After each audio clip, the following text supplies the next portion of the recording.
Bonjour, c'est Kevin et bienvenue dans cette toute nouvelle vidéo, toujours en compagnie de Maximilien. Et au cours de cette vidéo, on va voir avec Maximilien qu'est-ce qu'une bonne niche Amazon, comment sélectionner une bonne niche Amazon, comment savoir si la niche sur laquelle on va se lancer va être rentable ou pas. Ça va être le sujet de cette vidéo.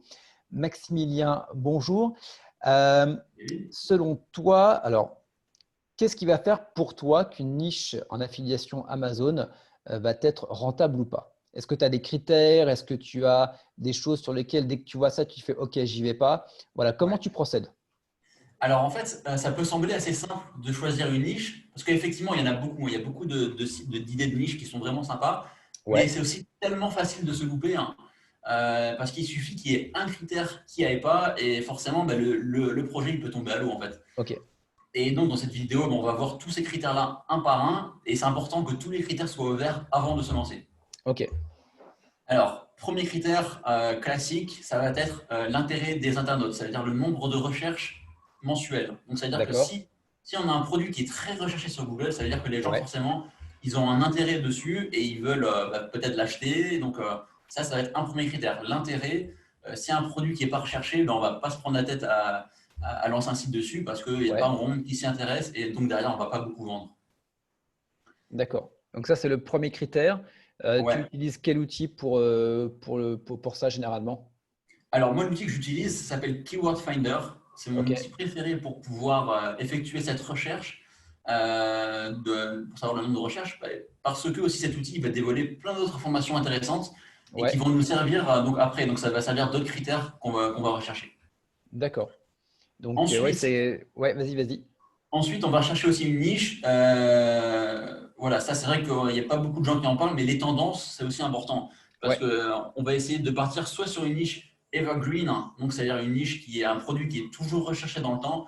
C'est un truc qui existe depuis 10 ans, il existe aujourd'hui, il existera toujours dans 10 ans. Donc, comme OK, quand on fait des sites de niche, on a toujours une vision long terme.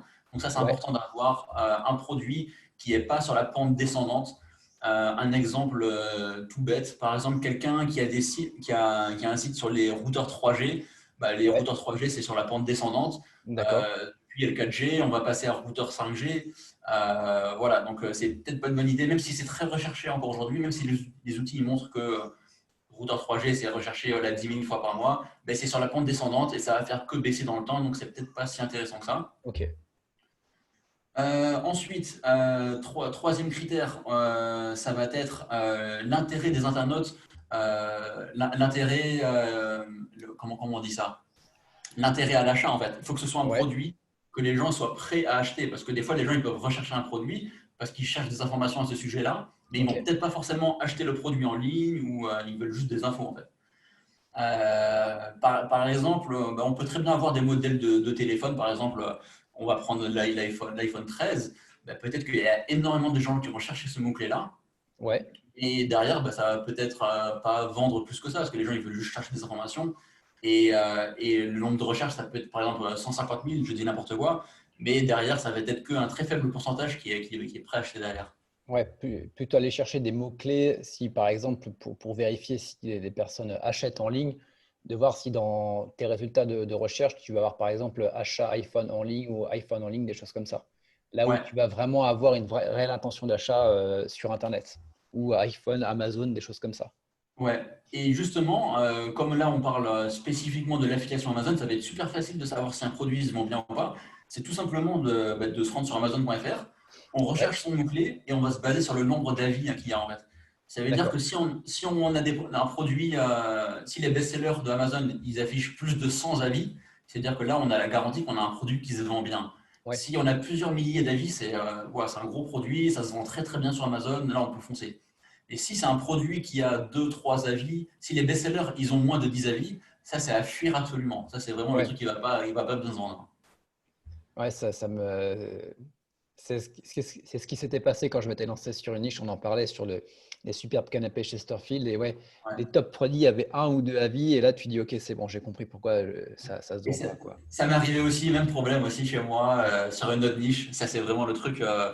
Bah, c'est un truc de base, mais on y pense pas forcément. Et Ah, voilà, donc bah, tu vois, c'est un critère. C'est un Mais bon, critère essentiel. ça te rappelle à l'ordre assez rapidement quand as passé 3-4 mois à monter le site et tu fais putain, fais chier. Ouais, Ça, généralement, tu le réinclus assez rapidement dans tes critères de recherche. c'est ça. Après, un autre critère qui va être intéressant, ça va être de regarder un produit qui, pour moi, c'est aussi super important, ça va être la compétitivité. Ouais, La compétitivité, ça va être tout simplement la difficulté à aller se positionner dans le résultat de recherche naturelle de ouais, Google. Alors, voilà, comme on sait, voilà, il y a des produits qui sont hyper recherchés, qui se vendent hyper bien, mais souvent, ouais, ces produits-là, bah, ils vont être hyper concurrentiels aussi parce qu'il y a beaucoup d'argent derrière, il y a beaucoup forcément de concurrence. Et plus il y a de concurrents, et plus c'est difficile d'aller se positionner sur Google. Donc, d'où l'importance pour nous d'aller viser des niches pas trop concurrentielles. On va essayer de trouver des ouais. produits à la fois très recherchés qui convertissent bien, mais aussi on va pouvoir se caler dans le top 5 de Google. Ça, c'est très, très important. Ok. Et donc ça, pour le logiciel que tu utilises, c'est toujours KW Finder ou tu vas utiliser d'autres Ouais, toujours KW Finder. Ok. Toujours Keyword Ouais, Finder, voilà. C'est dans ce sens-là que Keyword Finder il est super intéressant. C'est que quand on fait une recherche de mots-clés, automatiquement, il va nous dévoiler le nombre de recherches mensuelles. Il va ouais, nous dévoiler les mots-clés connexes intéressants dans cette niche. Donc, on va pouvoir avoir un bon aperçu. On va avoir, ah, tiens, notre mot-clé principal, les représentants de recherche. Les mots-clés secondaires, temps de recherche. Donc, voilà, on peut voir le potentiel à peu ouais, près de la niche.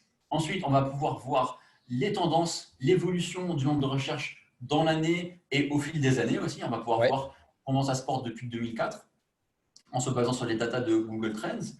On a un indice de compétitivité SEO, donc on va pouvoir voir, voilà, c'est un indice qui va de 0 à 100.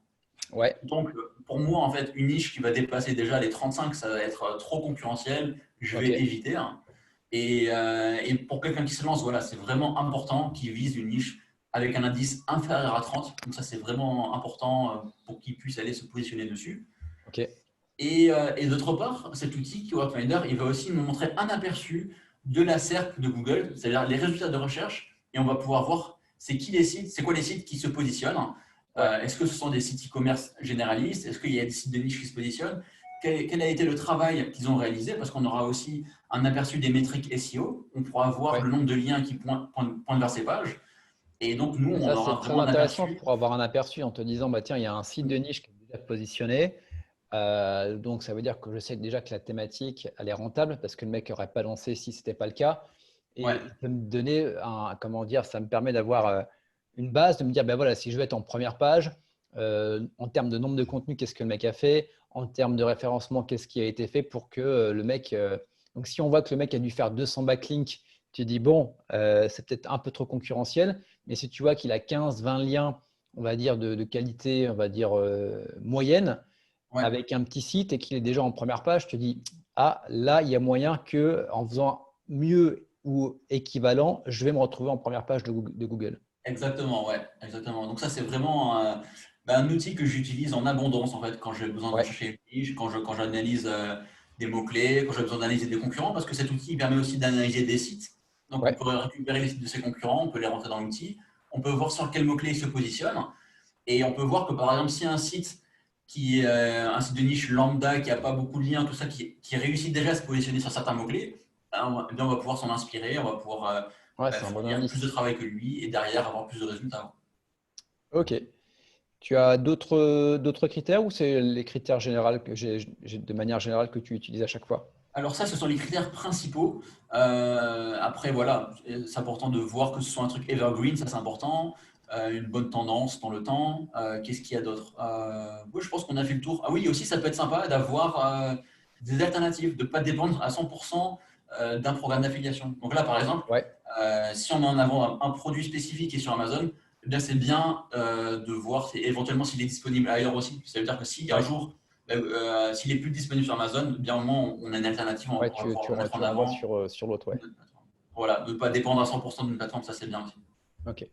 Et quelles sont selon toi les thématiques qui sont les plus intéressantes sur Amazon?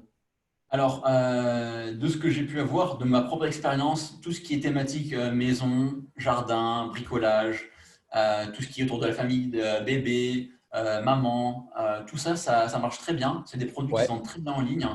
On a de bonnes conversions. Mais voilà, c'est toujours important d'aller creuser parce que voilà, là j'ai donné des pistes, mais après c'est important d'aller voir vraiment dans Ouais, les détails. d'aller Tout vraiment n'est pas bon chercher à le prendre. produit Ouais, exact. exactement, exactement. Donc il y a toujours ce travail d'analyse à réaliser pour être sûr de son coup. Mais voilà, moi c'est ma propre expérience. Je sais qu'il y a encore d'autres niches dans lesquelles je ne me suis pas aventuré Ouais, parce que ouais. ça va demander voilà, pas Après, mal c'est bien de d'efforts. se spécialiser sur un Ouais, type et de pas trop, parce que tu as toujours envie d'aller voir ailleurs, c'est ça. C'est ouais, souvent la réflexion qu'on me fait au départ, c'est putain, mais j'ai aucune idée de où aller. Je fais, bah, écoute, profites-en parce qu'à bout d'un moment, tu seras même plus sur. Voilà, tu en auras tellement que tu n'auras pas assez de temps pour te lancer sur toutes les niches sur lesquelles tu aimerais. ouais.